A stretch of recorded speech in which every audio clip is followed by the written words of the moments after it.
नमस्कार, अपना उत्तर प्रदेश देख रहे हैं आप और मैं हूं आपके साथ ज्योति। पश्चिम बंगाल में महिलाओं के मामले को लेकर के केंद्रीय मंत्री अनुराग ठाकुर ने ममता सरकार पर जमकर निशाना साधा है।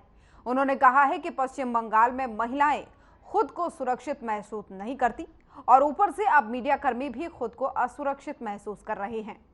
संदेशखाली में जिस तरह से पत्रकारों को गिरफ्तार कर रोका गया वो बेहद ही निंदनीय है, उन्होंने कहा है। वहीं किसानों के विरोध प्रदर्शन पर भी अनुराग ठाकुर ने कहा है कि मोदी सरकार के वरिष्ठ मंत्रियों ने चंडीगढ़ जाकर किसानों से मुलाकात की है और घंटों तक उस पर चर्चा भी हुई है। जो चर्चा है वो सकारात्मक है। भविष्य में जब भी जरूरत होगी हम बातचीत के लिए तैयार हैं। हमें प्रयास करना चाहिए कि कोई हिंसा ना हो और जनहानि भी ना हो। कॉल में एक और महिलाएं अपने आप को सुरक्षित नहीं समझ रही, दूसरी ओर मीडिया भी असुरक्षित महसूस करता है। संदेशखाली की अत्याचार महिलाओं पर, यह संदेशखाली का संदेश गली गली देश में गया। ममता जी की सरकार में महिलाओं पर अत्याचार, ये संदेशखाली का संदेश गली गली गया। संदेशखाली में मीडिया पर जिस तरह से अंकुश लगाया गया, उनको गिरफ्तार किया गया, ये निंदनीय है। ये नहीं होना चाहिए। फ्रीडम ऑफ प्रेस को बनाए रखना ये ममता जी की सरकार की जिम्मेदारी है, हर राज्य की सरकार की जिम्मेदारी है, क्योंकि कानून व्यवस्था उनकी जिम्मेदारी है। मैं इतना ही कहूंगा, ऐसे और कोई घटनाएं सामने ना आए, पश्चिम बंगाल की मुख्यमंत्री सुनिश्चित करें। और ऐसी अनेकों घटनाएं पिछले कुछ वर्षों में देखने को मिली, जहां पश्चिम बंगाल में चुनावों के बाद एक और महिलाओं को दुड़ा कर मारा गया, जनता को मारा गया, तो दूसरी ओर मीडिया कर्मियों के ऊपर भी इस तरह से डर और दबाव और अंकुश लगाने का कार्य हुआ। ये लोकतंत्र के चौथे स्तंभ के लिए उचित नहीं है। ये चौथे स्तंभ का अपमान है। ये मीडिया की अधिकार पर एक अंकुश लगाने का कार्य है। ये बिल्कुल भी नहीं होना चाहिए। और ममता जी सुनिश्चित करें कि भविष्य में ऐसी घटनाएं महिलाओं के खिलाफ अत्याचार की ना हो और भविष्य में मीडिया के ऊपर अंकुश ना लगे, यह भी सुनिश्चित किया जाए। पहले 4 चरणों में भी मोदी सरकार के वरिष्ठ मंत्री उनसे चंडीगढ़ में जाकर मिले, कई घंटों तक बातचीत हुई, सकारात्मक तरीके से बातचीत हुई। और आगे भी हमने कहा कि जब भी जरूरत होगी हम तब चर्चा के लिए तैयार हैं। हिंसा ना हो, आगजनी ना हो, किसी की संपत्ति और जान का नुकसान ना हो, ये हम सबको प्रयास करने चाहिए। जहां तक आपने पूछा, हमने पिछले कल भी गन्ने की कीमतें 315 रुपए से बढ़ाकर 340 रुपए प्रति क्विंटल खरीद की है और ये लगभग 8% ज्यादा बढ़ी पिछले साल से। 107% इसकी रिटर्न है। और यही नहीं, हम सुनिश्चित कर रहे हैं कि किसानों की आय को दुगना करें। उस दिशा में हमने हर कदम उठाया। स्वामीनाथन कमेटी की रिपोर्ट को लागू भी किया और खरीद भी कांग्रेस के 10 साल के कालखंड में कुल मिला के 5.5 लाख करोड़ की खरीद हुई, केवल 5.5 लाख करोड़ की। मोदी सरकार में 18,39,000 करोड़ की खरीद हुई। और यही नहीं, हमने किसान सम्मान निधि भी दी, यानी कि किसानों को 2,81,000 करोड़ रुपया मोदी सरकार ने एक मदद के रूप में सम्मान निधि उनको दी। और अगर आप पूरे भारत का आज तक का कब कर्जा माफी उसके आंकड़े निकालेंगे तो उसके सामने बहुत छोटी है। मोदी सरकार ने उस तरह से मदद की। फिर फसल बीमा योजना के अंतर्गत 1,54,000 करोड़ रुपया मुआवजे के रूप में मोदी सरकार में मिला। यूपीए के समय कुछ नहीं मिला। हमने 15,511 करोड़ रुपया सिंचाई योजनाओं पर खर्च किया। इसके अलावा कांग्रेस के समय 2013-14 में 7,30,000 करोड़ रुपया बैंकों से किसानों को मिला। हमने पिछले साल 20 लाख करोड़ से ज्यादा दिए, जो 3 गुना ज्यादा है। इंटरेस्ट सबवेंशन अलग से मिलता है। हर कदम मोदी सरकार ने किसान के हित में लिया, उसकी आमदन बढ़ाने के लिए लिया, उसको समृद्ध संपन्न बनाने के लिए लिया है और आगे भी करेंगे। मैं इतना ही कहूंगा, agriculture infrastructure fund 1 lakh crore का हमने बनाया। 30,000 करोड़ अब तक हम उसमें जारी कर चुके हैं। एक नहीं अनेक सुविधाएं, मैं आंकड़े देता हूं। 27,662 करोड़ रुपया, मात्र 27,662 करोड़ रुपया बजट था 2013-14 में यूपीए की सरकार में। हमारे समय 1,25,000 करोड़ का बजट। आप कुल मिलाकर देखिए, 1,25,000 करोड़ का मतलब है 5 गुना ज्यादा। 4-4, 5-5 गुना ज्यादा बजट किया। कांग्रेस को तो हक ही नहीं कुछ कहने। जिन्होंने देश में 60 साल राज किया और कुछ ना किया हो, उनकी तुलना भी मोदी सरकार से नहीं की जा सकती। हमने पहले भी कहा, हम वचनबद्ध थे, हैं किसानों की आय बढ़ाने के लिए पहले भी कदम उठाए, आमदन बढ़ाई भी, आगे भी बढ़ाएंगे। बातचीत के लिए पहले भी तैयार थे, आगे भी तैयार। और गोरखपुर जिले में प्रत्यक्ष कर भवन के उद्घाटन समारोह में केंद्रीय वित्त एवं कॉरपोरेट कार्य मंत्री निर्मला सीतारमण ने सीएम योगी आदित्यनाथ के कार्यों की प्रशंसा करते हुए कहा कि मैं बार बार डायनेमिक शब्द का क्यों उपयोग कर रही हूं, मैं 1 मिनट में उसे एक्सप्लेन करती हूं। अगर मेरे नंबर गलत हैं तो चीफ मिनिस्टर साहब उसे करेक्ट करिए।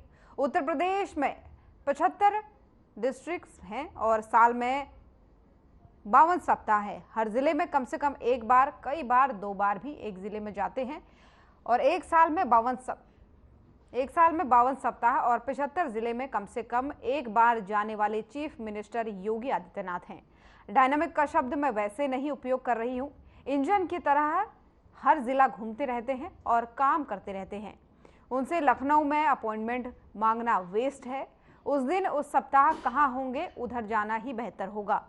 हेडक्वार्टर नहीं, हर डिस्ट्रिक्ट ही मेरा हेडक्वार्टर है, ऐसा मानते हुए डायनामिकली मूव करते हुए एक बड़े से राज्य को चला रहे हैं तो वो dynamic chief minister Yogi Adityanath महाराज हैं।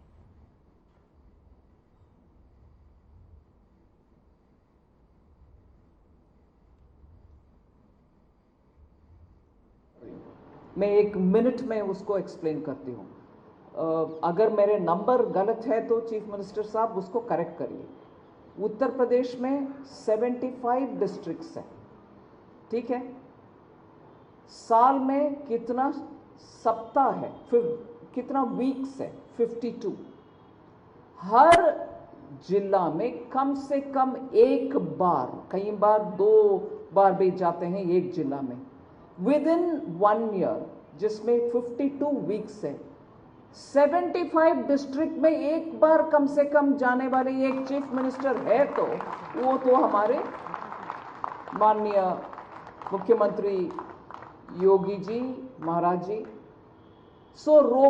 डायनेमिक का शब्द मैं वैसे नहीं उपयोग कर रही हूँ। इंजन की तरह घूमते रहते हैं, हर जिला घूमते रहते हैं और काम करते रहते हैं। मैं अपॉइंटमेंट अगर उनसे लेना है लखनऊ में मांगना वेस्ट है। मैं उस दिन उस सप्ताह कहाँ होंगे उधर जाना ही बेहतर होगा। ऐसे हेडक्वार्टर नहीं, हर डिस्ट्रिक्ट ही मेरा हेडक्वार्टर, ऐसे मानते हुए डायनेमिकली मूव करते हुए एक राज्य, बड़ा सा राज्य को चला रहे हैं तो वो dynamic chief minister Yogi Adityanath महाराज जी है। और गोरखपुर में सीएम योगी ने नए आयकर भवन का लोकार्पण किया है। इस दौरान केंद्रीय वित्त मंत्री निर्मला सीतारमण और केंद्रीय वित्त राज्य मंत्री पंकज चौधरी भी मौजूद रहे। कार्यक्रम में संबोधन के दौरान सीएम योगी ने क्या कुछ कहा है, आइए सुनते हैं। गोरखपुर में इनकम टैक्स भवन के इस नए भवन के लोकार्पण कार्यक्रम में उपस्थित देश की लोकप्रिय एवं यशस्वी वित्त एवं कॉरपोरेट कार्य मंत्री माननीय श्रीमती निर्मला सीतारमण जी, मंत्रालय के राज्य मंत्री माननीय श्री पंकज चौधरी जी, chairman CBDT Shri Nitin Gupta ji, member CBDT Shrimati प्रज्ञा सहाय सक्सेना जी, प्रधान मुख्य आयकर आयुक्त पूर्वी उत्तर प्रदेश श्री देवेंद्र सिंह चौधरी जी, उत्तर प्रदेश सरकार में मेरे वरिष्ठ सहयोगी कृषि मंत्री श्री सूर्य प्रताप शाही जी, गोरखपुर के लोकप्रिय सांसद श्री रविकिशन शुक्ला जी, माननीय सांसद बांसगांव श्री कमलेश पासवान जी, आयकर विभाग के सभी अधिकारीगण, गोरखपुर के सभी उपस्थित महानुभाव, नागरिक बंधुओं, आयकर विभाग के पूर्वी उत्तर प्रदेश के इस मुख्यालय के लोकार्पण के अवसर पर पहली बार देश की वित्त मंत्री का आगमन महायोगी बाबा गोरखनाथ की इस पावन धरती पर हुआ है। मैं उनका उत्तर प्रदेश शासन की ओर से और गोरखपुर वासियों की ओर से, यहाँ के सभी आयकर दाताओं की ओर से हृदय से स्वागत करता हूं, उनका अभिनंदन करता हूं। यह उत्तर प्रदेश का पूर्वी क्षेत्र है।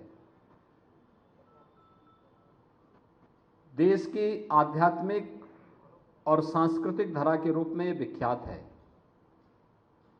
गोरखपुर महायोगी गुरु गोरक्षनाथ की पावन साधना स्थली है। यहां से 90 किलोमीटर की दूरी पर भगवान बुद्ध की पावन जन्मभूमि और 50 किलोमीटर की दूरी पर उनकी पावन महानिर्वाण स्थली कुशीनगर है।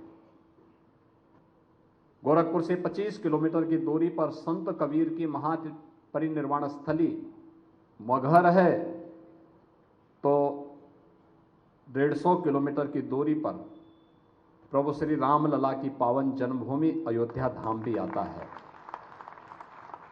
200 किलोमीटर की दूरी पर यहां से बाबा विश्वनाथ का धाम काशी की पावन नगरी आती है। अपनी आध्यात्मिक और सांस्कृतिक विरासत के लिए पूर्वी उत्तर प्रदेश प्राचीन काल से ही विख्यात रहा है और आज भारत की माननीय और यशस्वी वित्त मंत्री श्रीमती निर्मला सीतारमण जी का यहाँ पर पूर्वी उत्तर प्रदेश के इनकम टैक्स के इस मुख्यालय के लोकार्पण कार्यक्रम में गोरखपुर में आगमन हुआ है। मैं इस अवसर पर उनका हृदय से अभिनंदन करता हूं, स्वागत करता हूं। देश के विकास की धुरी हमारा वित्त मंत्रालय होता है और इससे पहले जब रक्षा मंत्री के रूप में वे देश की रक्षा मंत्री का दायित्व का निर्वहन कर रही थी, आदरणीय प्रधानमंत्री जी के मार्गदर्शन में, तो देश के अंदर 2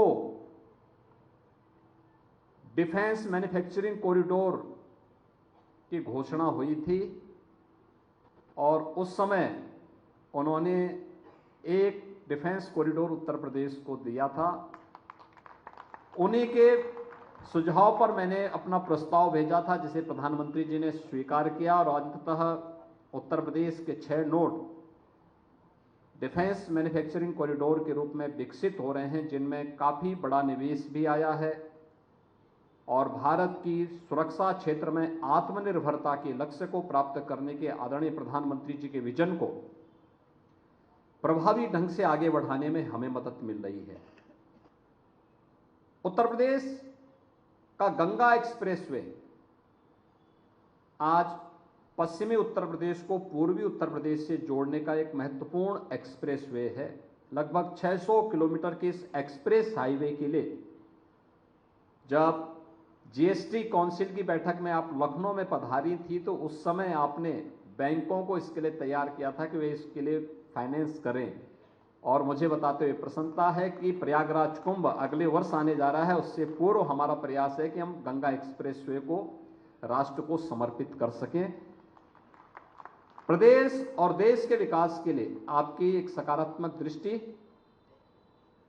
अभिनंदनीय है और मैं इस अवसर पर आपका हृदय से स्वागत करता हूं, अभिनंदन करता हूं। हम सब जानते हैं भारत आज दुनिया के अंदर एक बहुत तेजी के साथ उभरती हुई एक नई अर्थव्यवस्था है और किसी देश के लिए इससे अच्छा अवसर क्या हो सकता है कि जब वह अपनी आज़ादी का अमृत महोत्सव मना रहा हो, तब वह उस देश को इस मामले में पीछे धकेल रहा है जिस देश ने लगभग 200 वर्षों तक उस पर शासन किया हो। ब्रिटेन 5वीं अर्थव्यवस्था के रूप में जाना जाता था, लेकिन जब प्रधानमंत्री मोदी जी के नेतृत्व में देश अपनी आज़ादी का अमृत महोत्सव मना रहा था, तब ब्रिटेन को पछाड़ करके भारत दुनिया की 5वीं बड़ी अर्थव्यवस्था बना। और हमें विश्वास है कि प्रधानमंत्री जी के तीसरे कार्यकाल में भारत तीसरी बड़ी अर्थव्यवस्था भी बनेगा, इसमें कोई संदेह नहीं है। देश के अंदर इनकम टैक्स के द्वारा अपने टैक्स पेयर के लिए जो 7 हब निर्मित किए जा रहे हैं, उनमें से एक गोरखपुर भी बनाया जा रहा है, जिसमें इनकम टैक्स के जो टैक्स पेयर हैं, जो आयकर दाता हैं, उनकी काउंसलिंग के लिए, उनकी किसी भी प्रकार की असुविधा को दूर करने के लिए मैं हृदय से प्रधानमंत्री जी का भी और माननीय वित्त मंत्री जी का इसके लिए आभार व्यक्त करता हूं। उत्तर प्रदेश आज प्रधानमंत्री मोदी जी के मार्गदर्शन में तेजी के साथ देश की एक उभरती हुई अर्थव्यवस्था के रूप में आगे बढ़ा है। पिछले 7 वर्ष में उत्तर प्रदेश ने अपनी जीडीपी को दोगुना करने में सफलता प्राप्त की है, तो प्रति व्यक्ति आय को भी दोगुना करने में हमें सफलता प्राप्त हुई है। आज देश का अच्छा इंफ्रास्ट्रक्चर उत्तर प्रदेश के अंदर मौजूद है। उत्तर प्रदेश के अंदर बैंकों ने भी, अगर हम रिजर्व बैंक की रिपोर्ट को ही देखें, तो यहां पर होने वाले निवेश में सर्वाधिक बैंकों का जो योगदान मिला है वह उत्तर प्रदेश को प्राप्त हुआ है। और उत्तर प्रदेश के अंदर दोनों चीजें बहुत मायने रखती हैं कि बिजनेस बढ़ रहा है। एक सीडी रेशो, जब हम लोग आए थे तब उत्तर प्रदेश का 44-45% था। आज यह बढ़ करके, मैंने कल ही एसएलबीसी की बैठक ली थी लखनऊ में, और मुझे बहुत अच्छा लगा कि अब ये लगभग 60% के आसपास पहुंचने जा रहा है। यानी 44-45% से बढ़कर के 60% तक पहुंचना। और हमने लक्ष्य दिया है कि अगले वित्तीय वर्ष के लिए इसको 65% तक पहुंचाना है। लेकिन उतनी ही तेजी के साथ यह भी साबित होता है कि उत्तर प्रदेश में इनकम टैक्स भरने वालों को, आईटीआर का जो रिटर्न फाइल करने वाले लोगों की संख्या भी बढ़ी है। 2014 में केवल 1,45,000 लोग यूपी के अंदर इनकम टैक्स का रिटर्न भरते थे, और आज ये संख्या 12 लाख से ऊपर पहुंच चुकी है। और ये होना भी चाहिए, हमारा राष्ट्रीय कार्य है। अगर टैक्स पेयर से हमने पैसा लिया है तो पैसा ईमानदारी के साथ सरकार के खजाने में जाना चाहिए, और सरकार भी उसको और सरलीकरण करने का कार्य कर रही है, जिससे एक टैक्स पेयर को भी सुविधा हो, और साथ साथ हम लोग जो पैसा सरकार का है, क्योंकि यही पैसा जब टैक्स के रूप में कलेक्ट होता है, चाहे वह इनकम टैक्स के रूप में हो, चाहे वह जीएसटी के रूप में हो, चाहे किसी भी प्रत्यक्ष या अप्रत्यक्ष टैक्स के रूप में जो भी पैसा आएगा, यही देश के विकास में आगे बढ़ पाएगा और देश की इकोनॉमी को या ग्रोथ करेगा, आगे बढ़ाने का कार्य करेगा। और हम सबको इस दिशा में पूरे प्रभावी ढंग से आगे बढ़ चढ़ करके भाग लेना चाहिए। बेहतरीन समन्वय के माध्यम से, संवाद बना करके इन कार्यक्रमों को अगर हम आगे बढ़ा पाएंगे तो तेजी के साथ यह देश दुनिया की एक बड़ी अर्थव्यवस्था के रूप में आगे बढ़ सकता है। आदरणीय प्रधानमंत्री जी ने 2047 देश के प्रत्येक नागरिक को एक लक्ष्य के रूप में दिया है। यह देश जब अपनी आजादी का शताब्दी महोत्सव मना रहा होगा 2047 में, उस समय कैसा भारत हमें चाहिए? एक विकसित भारत। विकसित भारत हम सबका संकल्प होना चाहिए।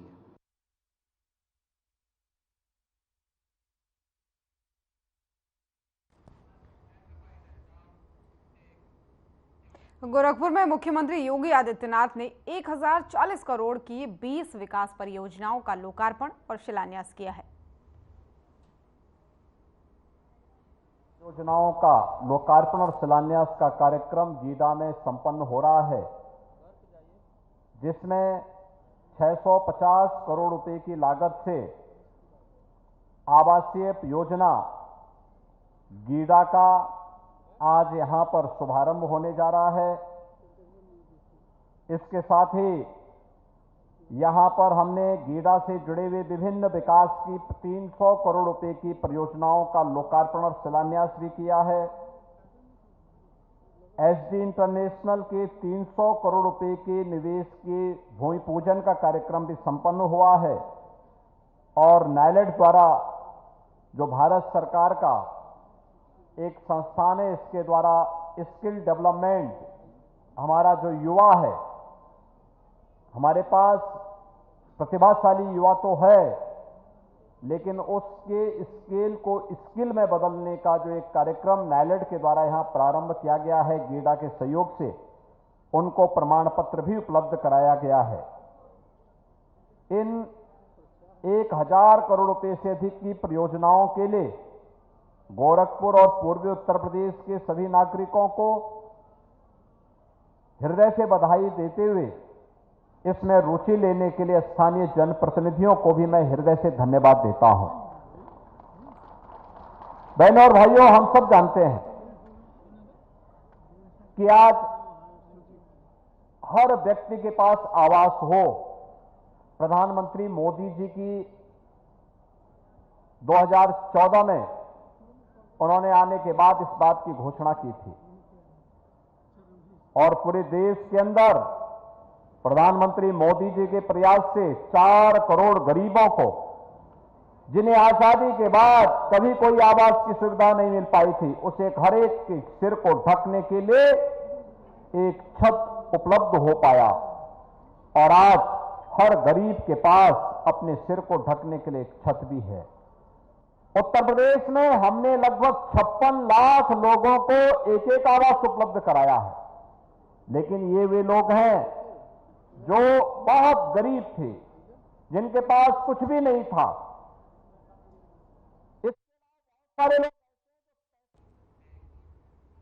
और प्रधानमंत्री मोदी ने गुजरात के ताराब में कई परियोजनाओं का उद्घाटन, लोकार्पण और शिलान्यास किया है।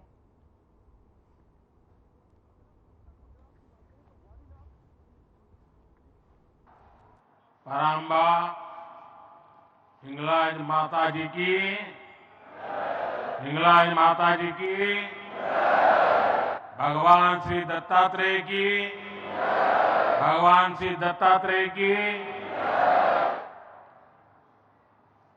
केम छो बधा?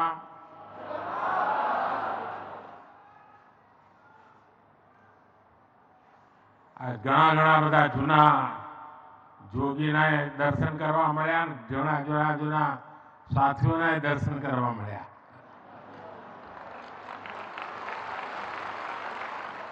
આજે વાડીનાથે વટ પાડી દીધો।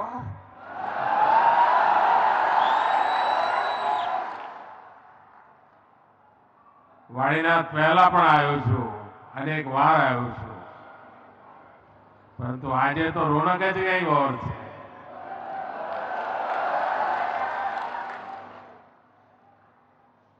અને દુનિયામાં ગમે તેટલા સ્વાગત થતા હોય, સન્માન થતા હોય, પણ ઘરે જયારે થાય ને ત્યારે આનંદ ઓર હોય છે।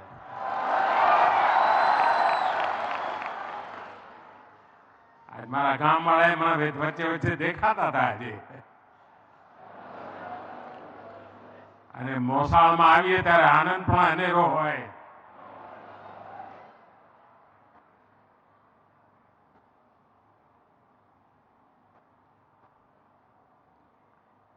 જે વાતાવરણ મેં જોયું છે એના આધારે હું કહી શકું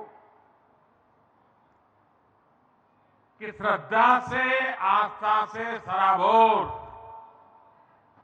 आप सभी भक्तगणों को मेरा प्रणाम। देखिए संयोग कैसा है। आज से ठीक 1 महीना पहले 22 जनवरी को अयोध्या में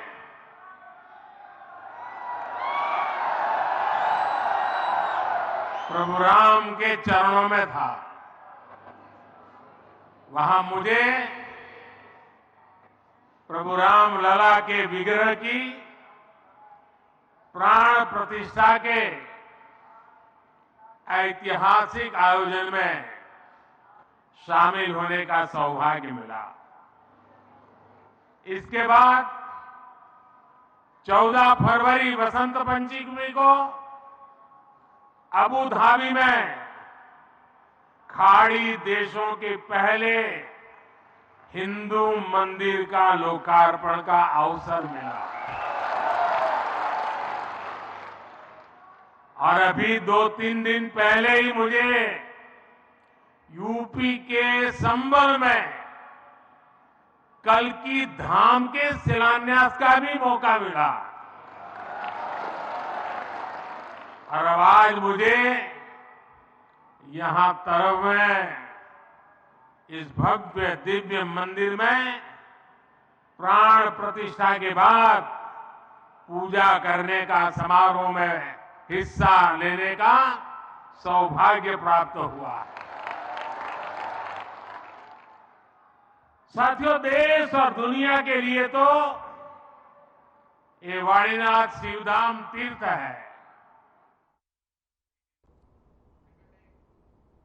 प्रधानमंत्री मोदी को सुन रहे थे आप। बुलेटिन में फिलहाल इतना ही। नमस्कार।